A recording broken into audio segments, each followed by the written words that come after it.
Yang pertama, apakah hukum rumah tak masuk air banjir tapi dia dakwa masuk air banjir untuk dapat bantuan?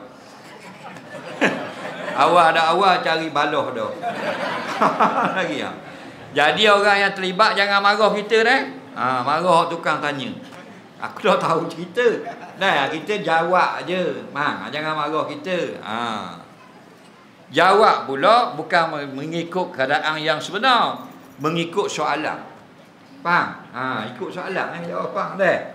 Yang sebenar kadang-kadang lain. Di soal lain, jawab jadi lain baik.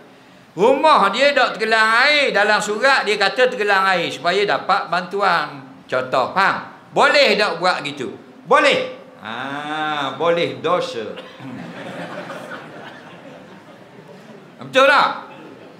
Sebab apa? Sebab Nabi kata laisa minna man ghasya, bukan cara kami berbohong seperti itu. Jangan bohong. Siapa pun nak harta benda tak ada masalah. Kayalah tidak salah. Mewahlah tidak salah. Besarlah rumahmu tak salah. Asal cara yang betul.